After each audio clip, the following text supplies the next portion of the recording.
Oh, hello everybody. Steve, your everyday guy here. Today we're going to be talking about kayak mounts, specifically the Scotty L or 241 L mount. Now, before I can do that though, I got to get this thing down. Hey, while I'm getting this down, go ahead and watch the intro and be sure and hit the like and subscribe button. That way, when I post all my new videos, you get notified. And also, if you're watching this video and you like it, please leave a comment below.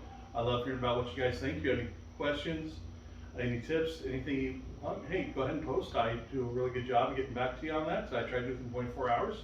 So what I'm going to do is I'm going to go ahead and get this down. You watch that intro. When the intro is over, we'll be talking about putting that mount on.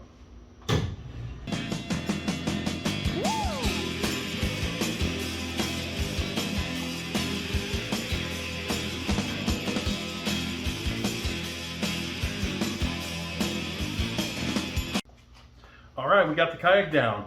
So let's talk about what tools we're going to use today. Today, the main tool we're going to use is going to be the drill. And I got the correct size drill bit because I'm going to drill through here. Because what we're going to do is we're going to take that Scotty mount. And we're going to take that. And one thing I want to show you on the Scotty mount, the reason why I like this one is it's got the quick release function. And you probably can't see it in the video, but right there, that says inboard.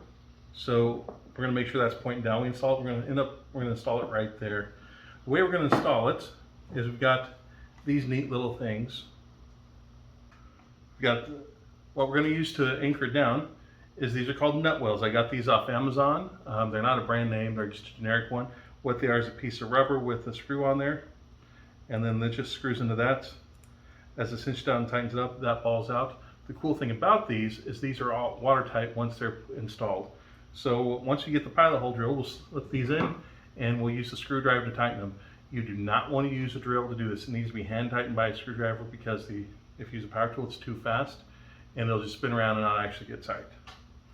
So for screw placement, what I did is I went ahead and made myself a template. I just cut out the back of it, drew a little circle around it, put holes in it where I need to drill.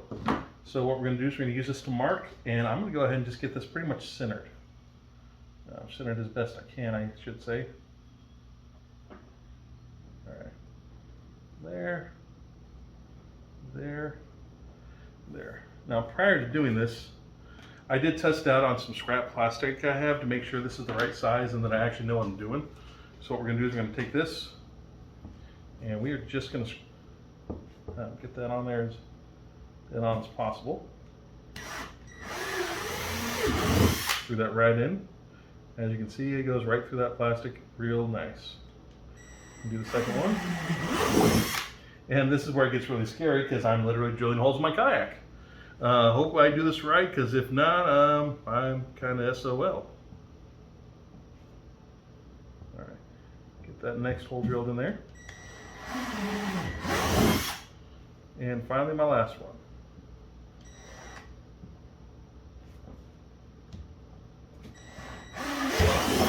And there's our last one.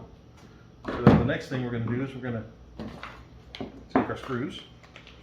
And one downside to this is when I bought these screws barely are long enough when they're fully extended. Is we're just going to take these, we're going to put them right into the holes. So you can see I got that first one started. I'm going to use this to kind of give it a little bit of ability to push it on through there. All right, got the first one in. One thing is when you're pushing through there, it actually makes it a little smaller, so it goes in. The thing about it being rubber is it is squishy. All right, got the second one in.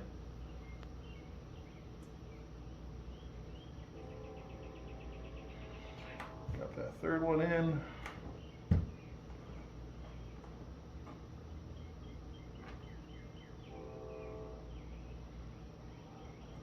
And we got the fourth one in.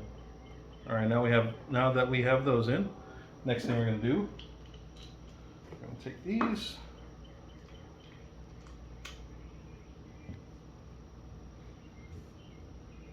See if we can get a hold of it.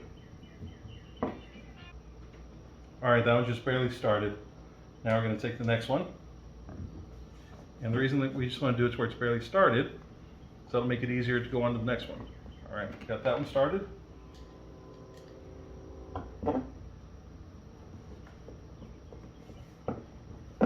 All right, so my hole was a little off, but since I put it in like that, Should be able to get a hold of it.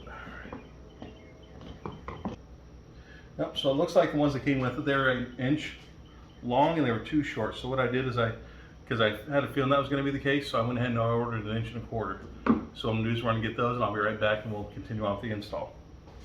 So I came out here. I thought I hit the record button, and it turns out I did not. And then I thought I was recording the rest of the video, and it wasn't. So here we are back out here. What I did is, these are the screws that came with it. These are roughly an inch. I had a feeling they were going to be too short because they're about just enough to barely get a grip on that went through. So what I did is I went to Amazon and I got these, which are 1.25 inches. So that 1/4 inch length makes a huge difference, gives enough room to grab on and tighten down. What I did is I tightened them down. I snugged this one, I didn't tighten it, I snugged it. And over here, and I did a snug on that one. That way you've got a diagonal, pulls it down, gives some equal tension. And I went ahead and snug that one second, and then this one third. And this one was snug. I went ahead and tightened it down. From there, I went back diagonal to get an even tightening on it. And then from there up there and then back. And so I got all those tightened. One thing I want to be careful about. So this is take 3. It looks like I ran out of storage as halfway through that last part I was shooting. So as I was talking about, you want to make sure you don't over tighten these, because what will happen is you'll completely rip the rubber out. You won't get a sturdy base. But as it is, I mean, this thing could take a huge pounding. I don't think I would put my big 40-pound test line fishing pole into there, because that might get yanked off, but whatever you want to put in, it'll definitely hold. What I'm going to show you is on the inside. Let's take a look in here. You can actually see what it looks like from the back side. One of the things I love about my Teton Pro is it's got this front compartment. So come on in, let's take a look inside. I got the light on, so hopefully we'll be able to see. And right there you see the screws going through, right there on the rubber grommet mount. And you see how they poke through. That way it gives it lots of attention, completely watertight. Get a hold of that real well. And you can also see in my Kayak how it's got that foam there to give it extra support. Alright, so let's go ahead and take that out. And right there you saw how those came through and attached on that backside.